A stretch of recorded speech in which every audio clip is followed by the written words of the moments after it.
Go. All right. So it's me here, Caroline, with Gerald Johnson, my godmother's husband. Yes. So, okay. So. No, New Orleans boy. New Orleans boy. Okay, right. So let's start. What year were you born? 1925. 1925 in New Orleans? New Orleans, Louisiana. Mm-hmm. By the Industrial Canal. Yeah. So what was it like growing up in the segregated South? Well, you know, one of the things that's so interesting is I was saying to Valerie the other night that I think the first thing I ever remember, and I'm not so sure about it, that I was slipping into the Industrial Canal. You were slipping into it? Yeah, right. Oh, you fell into it? Yeah, and I was trying to prevent myself from slipping. And that's your first memory? Yeah. And then it was during Katrina. And I thought about it. And I said, wow, that was 1927. And that was the big flood. You remember that was when you were 2. I was 2 years old. That's your first memory? Yeah. And you can still remember it today? Yeah, and so I wish my mother was alive because I would have verified it. That's what was. But that was interesting. That I thought, yeah, I could still, and I always have that dream. Like, you falling into the canal. Yeah, and so, but anyway, it's like the earliest thing I can remember. The next one was, I lived on 216 Audubon Street. And it was by the levee. And right behind the Mississippi. I sort of grew up on the Mississippi River. It was during the Depression. Yeah. But I remember most of all, from that point, I was in the country on the farm in Gonzales, Louisiana, with my uncle, and I remember that we lived there because it was a depression. Yeah. What was it like growing up in the Depression?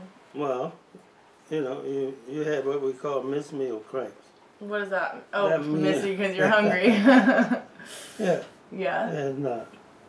And my brothers, they always teased me because we were walking down, it was late evening, and we were going from my dad's house going up to my mom.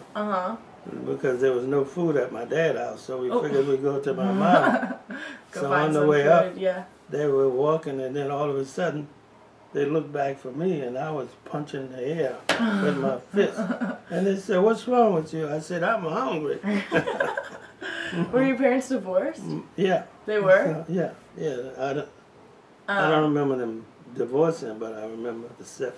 Going from house to house? Yeah. In fact, I didn't remember. My mother really didn't remember until I was in the 6th grade. Yeah. Divorce wasn't that common during... Well, yeah, I assume it. Yeah, I think it was. It was? Yeah. All right. Because, you know, the Depression created all kind of stresses and strains. You know. Yeah. So, but I think my parents had divorced before the Depression. They did? Yeah, because my dad was before the Depression. We lived high on the hog. He paved the canal, part of Canal Street. He had some 500 to 600 people working for him. Yeah.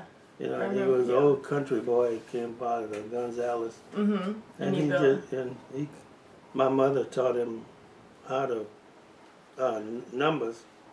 Oh, really? He couldn't read or write. Oh, he couldn't? Well, no. His whole life? Yeah. He could never read or write? No, but he did later. He could do numbers. Because he had to figure out, you know, yards of cement and he created all kinds of production of cement and gravel. You know, and I said from my memory, he created the mixer, a mechanical mixer. And the ironic thing was we were in a restaurant called Mr. B's, and my dad used to buy materials from sand and gravel from Jenkins Company. And so Valerie and I are sitting in Mr. B's, and the guy sitting next to us, and I say, and we introduced ourselves, and he said, "Well, my name is Soren Jenkins." I said, Chinky. I said, the Chinky from Sand and Gravel? He said, oh, that was my grandfather. I said, well, y'all owe me some money because you stole my dad's invention. He said, what do you mean? I said, yeah. So we talked. And then about a month or two later, we went back, came back to San Francisco, went back and sitting at the same place, and the guy walks in again.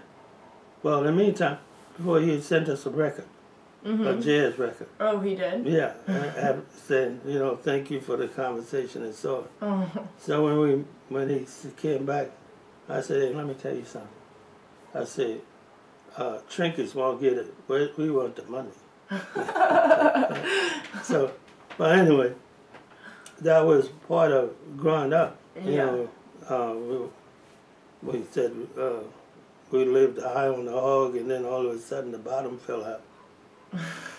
Lived high on the hog. Yeah, right. And so from the time I guess I was about 7, 6, I left. We had went to the country because of the Depression. You went to the country? Yeah, stayed on the farm. And then came back. I came back and we lived on Audubon Street, right by the Audubon Park. And I grew up there till I was 16 when I went to the Navy. To the Navy? Yeah, right. And so, but I grew up there. Yeah. So and the thing was, what's so interesting is, I remember very vividly that I was walking home, and I was thinking, why don't they like us? In my mind, why don't white people don't like us? Yeah. And I was trying to explain. I would say, well, maybe if I talk to them and tell them about who we are, and what, and so African American. So I just the other night I said I guess I was talking to you, and I said, I don't ever remember anyone asking any young blacks what did they think about segregation. You know, as a young child, when you realized that someone didn't like you, or you couldn't do certain things, how did you feel as a young 4-year-old, 5 years old? What was your thoughts? Yeah. What were your thoughts? Well, my thoughts were I couldn't understand why they didn't like us. Yeah. There was something wrong with them. Right. So, but I also said I don't never remember anyone asking any young blacks or even young whites. What did you think? How did you think about black people, or how do you think about white people when you were 4 or 5 years old? Right. Yeah, and I think you would get pretty much the same attitude I have. Why? Yeah. Yeah. Very confused. Yeah, right. Just confused by it. You just didn't understand. For most, yeah, unless you were taught, as some people are really taught. Like why? To be hateful. You just kind of grew up with it. Yeah, right. And just accepted it. I understand that. Yeah. So you said you served, what was the first war you served in? I went when I was 16. It was 1941. So you joined December 7th. We were sitting in the living room on 216 Audubon Street. And you know, at that time, you sat and my dad had bought a Stromberg Carlson shortwave radio because I could listen, and I heard Hitler speak. Oh wow! On the short, that guttural sound, and then that evening we all sitting on a Sunday evening, and we were watching the radio like it was a TV. Yeah. And so, and then the news broke about Pearl Harbor. That the Japanese attacked Pearl Harbor. And I said to my dad, I said, gee, I'm gonna go join. He said, boy, you ain't going nowhere. You're gonna go to school. But sure enough, that was Monday. I did go. You went and joined? To go down to join. And so I went and filled out all the papers. But they say, well, you too young.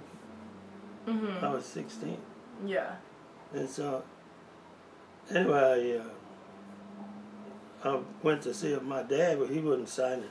Oh, he wouldn't? But then I said, went to my mom and I said, well, you know, my dad forgot to sign the papers. Can you sign these? She did? Yeah. Oh, man. What was so it then yeah. I went in. So I signed up. Uh-huh. And so when it came time to be mustered out to go to the different boot camps, so you had to go down to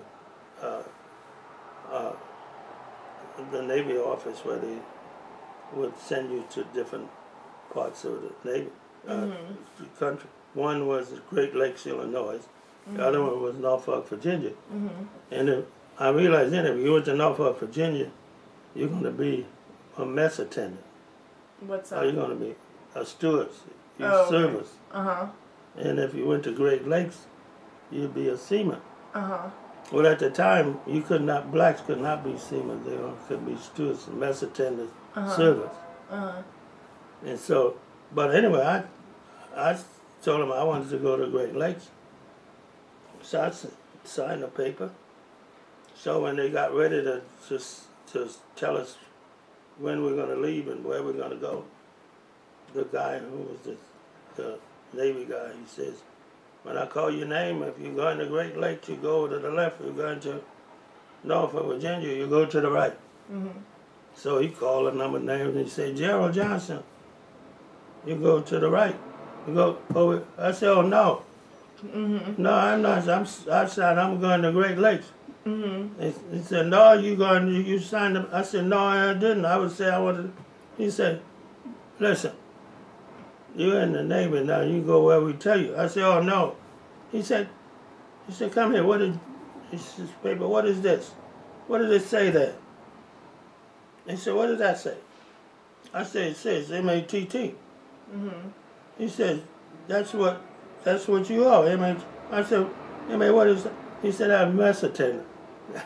Oh, man. Good. Hell, I thought it was some kind of code. Yeah. So I went to Great Lakes. Yeah, so you were a mess attendant? No, I went to Norfolk, Virginia, and I was not a very happy camper. No. No, and I had to, when we got there on the second or third day, they told us to muster out in detail and to go to this huge kitchen, and they had these big old pots in it. Yeah. And we were supposed to wash all these. I said, I ain't washing no pots. I didn't come to wash a gun. Yeah, I wanted a gun. And so, yeah, you in the Navy now. And so I refused. So then they had me what they call barking at the moon. What does that mean? That means each night that I didn't report for the pot. Yeah, I had to go around the compound with all my bags, seagoing style they call it. All your clothes and everything that you had must. And so I went, I don't know, I think it was maybe a week or two. And then they had me stand over a heater in the captain's office for refusal. For an hour, you stand by that heater. Yeah. And then they must have decided that they were going to send me to North Africa.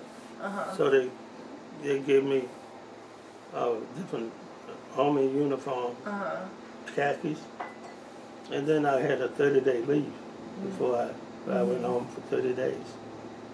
And when I came back, they sent me to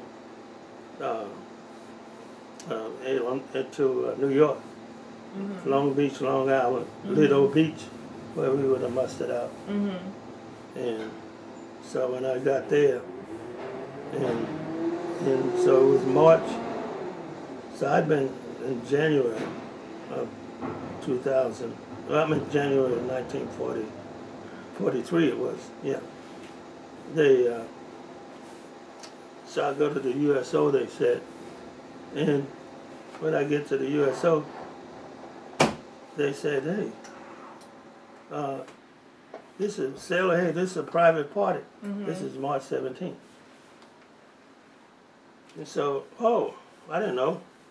So then I go to walk out and I hear a guy in the Irish brogue say, hey, let that smoke Irishman back in.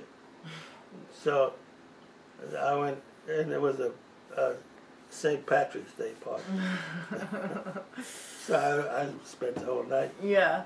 How was it serving in the Navy when it was segregated? What was it like overseas? Well, the first thing I did, when they gave me the ship, I went on the LS, the ship was LST, the LST 64, 264, yeah.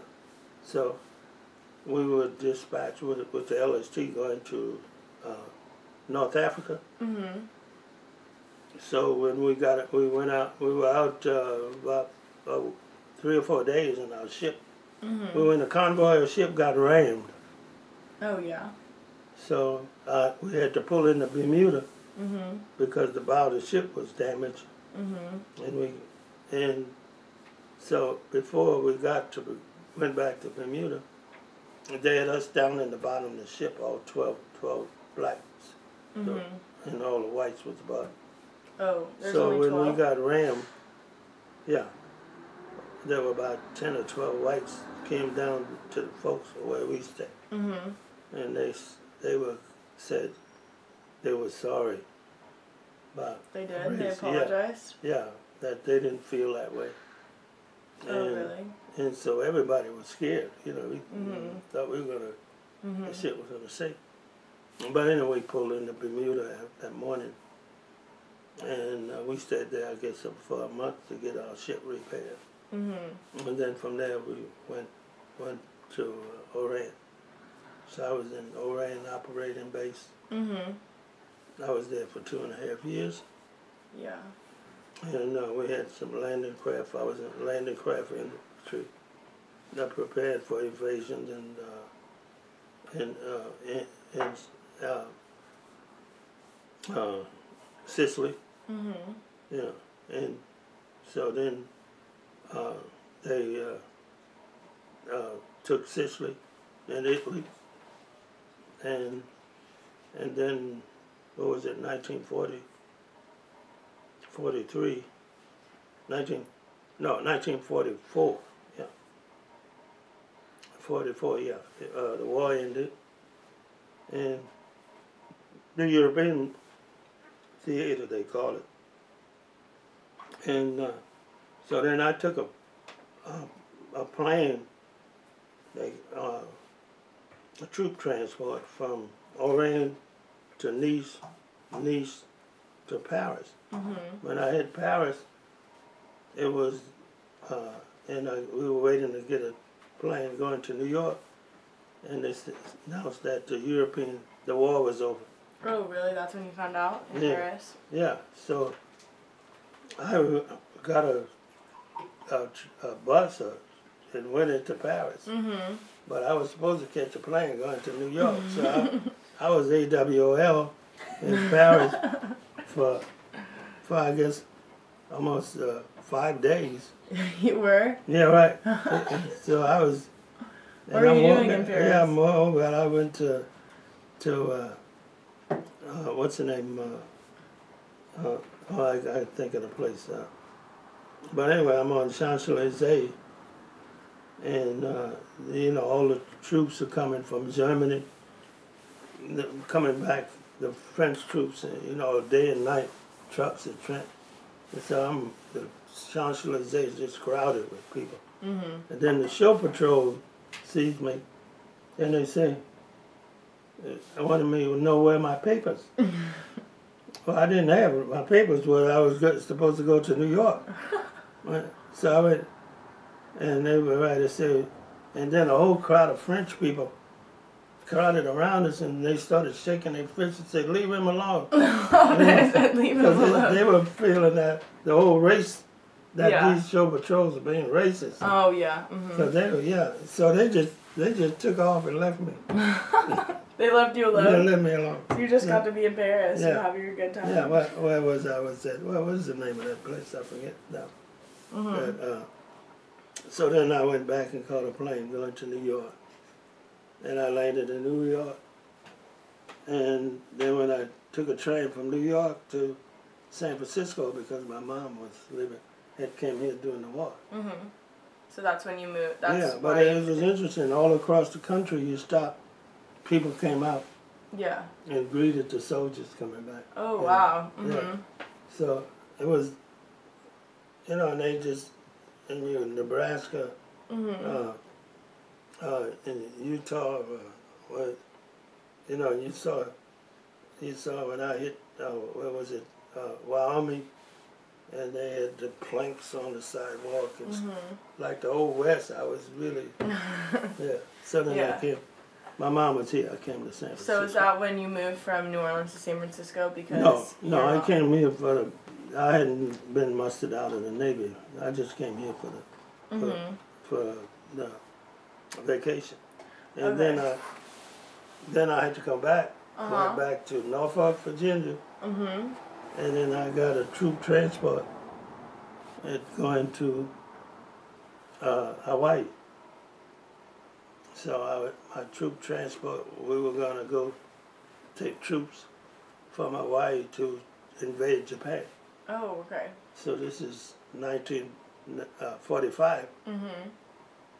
So I get to Hawaii, and we go to Honolulu, and so we waiting to get our ship, the transport, all fixed and ready for troops. So anyway, there was an outdoor theater, and so they had a section roped off. This is in YPO Point, Hawaii. They had a section roped off where blacks sit. Oh, really? And all down front was where white sailors sit. So you guys were still segregated? So there's 5 black. So we went, and I said, no. They started to go up to the crow's nest, we call it. I said, no, I ain't going to go up there. We're going to sit in the front. So we go to sit down in the front, right seats. So the show patrol comes and they say, hey, sailors, y'all have to go up. We can't sit here. I said, yeah, I must sit here. Yeah. And so my other buddies, after a little tuffle, they went on up. And I said, no, I'm going to sit right here. I said, but I could tell the show patrol, they didn't really want to. But they said, well, we're going to have to take you to the brig. I said, that's what you're going to have to do. So they did? They took me to the brig. Is the brig like... Yeah, and so like prison, like, yeah, then jail? Next day we had what they call executive, a captain's mass. So the captain looked at my record, he had all of my records, while I was in the Navy. Well, I wasn't having too good a record because when I was Oran, anytime I wanted to go see my girlfriend, I took off. You never checked in? So, no, I just took off and was absent without leave. So on 3 occasions, I had absent without leave, and each occasion I had 30 days bread and water. 3 days what? Bread and water.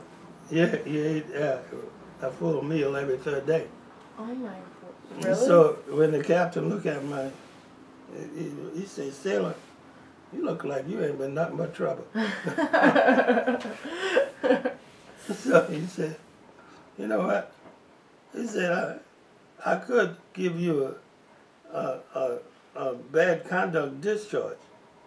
Oh my God. And BC said, but if I give you a bad conduct discharge, you wouldn't be able to get your benefits. So the war is over then. Yeah. Right, and I have all the points. You had to have 32 points. Yeah. 64 points to be able to be mustered out. I had all of them. So I said, what the hell he talking about the benefits? So anyway, he said, I'm going to give you 30 days bread and water. Oh Again? Yeah, right.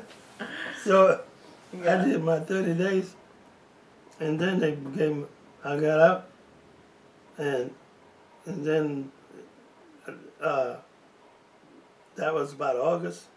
Mhm. I think about August 8th Yeah. in 1945. Mhm. So apparently it dropped a bomb. Oh yeah. And What was that so, like when they dropped the bomb? Well, number one, I didn't pay too much attention, but all I knew was we wanted to go to Japan. Yeah. You know, and the war was over, so Mhm. we were going to be mustered out. So they said all of those people who had 64 points, they can go be mustered out, and they would make arrangements to send us back to our home port. Mhm. So they made arrangements for me and 12 other black sailors to go. We had enough points to go back to New Orleans. So you did? So they put us on a SUP, the Sailors Union Pacific, was a freight, oil tanker rather. So they had. Was that the end of your time in the Navy? Yeah, right. So when we get on the oil tanker with the Sailors Union, the Pacific, they wanted us to wash, to do scullery. Oh yeah. I said, I don't know, we don't do no scullery. You're passengers. Yeah. And they said, if you don't, you ain't going to get any food. I said, well, so he said, oh, no, hell no. So some of my mates, I refused, me and one other guy, so they would bring us food. Then finally, they must have realized that they were not supposed to. Because if they do have us walk, Yeah. we were passengers. Yeah. Well, anyway, we get to New Orleans, and we go to the Navy base in New Orleans, and they said all the sailors who are going to have a discharge go down by the podium. And all of those with honorable condition go upstairs. Well, me and one other guy went up. I'm gonna go upstairs. So yeah, and then they gave us the guys. Some of the blacks who was with me, when they came and they showed me their discharge papers, and they had a big old battleship on it, and then I had my discharge paper, and it was just a little old piece of paper with under honorable conditions. So I felt pretty put out. I didn't have the battleship. So. Oh man! And then. So then I got discharged in New Orleans. So. And then, after about my brother, he was in the Navy, Army, Arthur, and he was in the Philippines and he fought in the Pacific Theater War. Yeah. And so he came home pretty much about the same time I did. Arthur was my older brother. He was my older brother. And so, we got together, and then we went up to see our dad. And on the way up, we get on the St. Bernard bus. And so in that time they had the signs that were colored patrons only, and that sign had to be segregated in front of you. So my brother got on, and the sign was in the back of us, and he went to reach the sign to put out, say, Arthur, leave that sign where it is. Yeah. And he was sitting by the window, and I could tell he was, Like it nervous. took him by surprise. Yeah. But he said, that's my little brother, because so, anyway, then a white woman got on, and she went to get the sign. I said, lady, leave that sign where it is. And she said, well, I'm going to call the bus driver and tell him.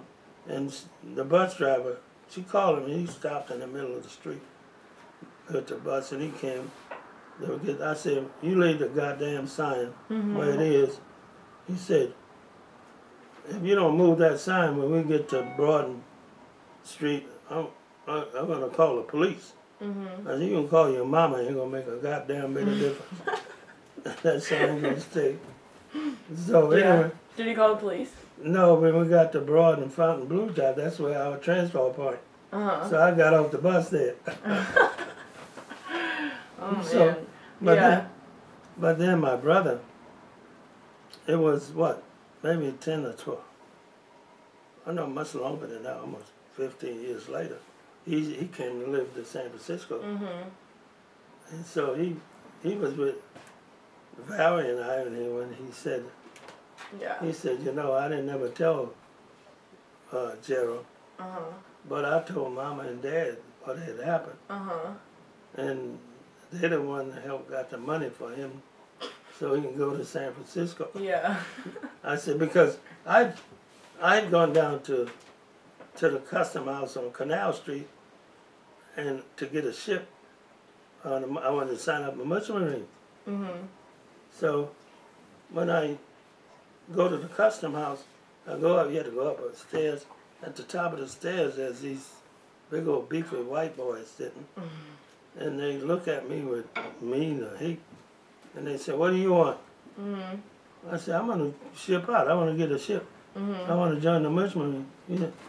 Nigga, don't you know you ain't going to be able to join the merchant marine? You better get the hell out of here. And they were really vicious looking. Really? So I had to back down the steps. You were a little afraid to of make them. sure they didn't attack me. What did you think of the presidents of the time? No? The presidents. Well, FDR.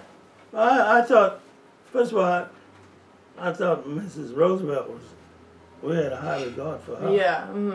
And I didn't think too much about presidents, but I knew more about her. Yeah.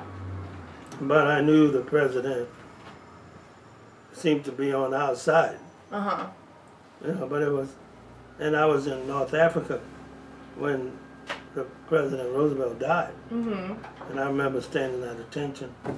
And I was in the disciplinary training center at the time because I had been in the brig for absent without leave. Yeah. So you were in trouble again. But I remember, the guy who was the sergeant, was in charge of us, and we were all sitting after we had done a 50-mile hike. And he's talking about all the old country. He was calling the U.S. the old country. and then I remember seeing the flag.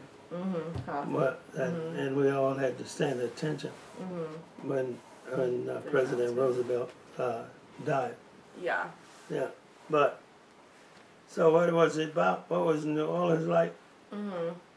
It was, going to school. It was all about living. Living? Yeah, about growing up. What do you mean? Well, what you're going to do. Yeah. The parents telling you how to do. What you wanted to be. It's about family. Yeah. It's about, and you knew that race. I knew you had incidents of race. I remember getting on the streetcar, going to school, and the teachers that taught at our school, Gilbert Academy, when I get on the St. Charles streetcar, most of them would stand up. Even though the seats was vacant, they wouldn't sit down. Yeah, they just... But I didn't realize what was going on until later in life. Yeah. They didn't sit down because they weren't going to sit in the segregated seats. Oh, really? Yeah, so you had all of these kinds of resistance that as a kid growing up, you didn't pay much attention. Yeah. But you knew about what the rules were. You drank, there was white drinking fountains, right? You sat upstairs in the theaters or when you went to department stores. Although when you went to Maison Blanc, when you got in the elevator, there was no segregation. You sitting there, and you got right pushed together. but almost everything else, the theaters, was all segregated. Yeah. So after the war, when you came back to New Orleans and you lived, and you well, when I came back to San Francisco, my mom was still living in San. Yeah. Okay. So when I came back to San Francisco, and I took a ship out at Merchant Marines. Yeah. So I got the ship in the Griffith, USS Griffith was the ship I was on. So I realized that when I went to get the ship out, I first went and got a book. I found out, number one, that if I went as a seaman, I would get $30 a month. But if I went as a second cook and baker, I would get $60 a month.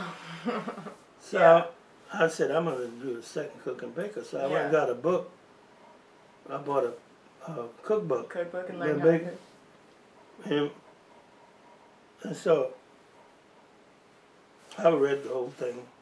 And then I went and signed on as a second cook and baker with the Griffith line. And they hired me. And so, and I had to join the Marine Cooks and Stewards Union. Yeah. Which, it was a very radical union. Yeah. Then at the time. And so, when I got the ship, and we were out to sea, I think for almost a week, and we bought a whole lot of bread before for the first voyage, part of the voyage.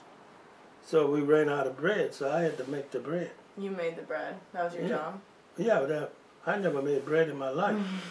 So I had my cookbook, and so I mixed the bread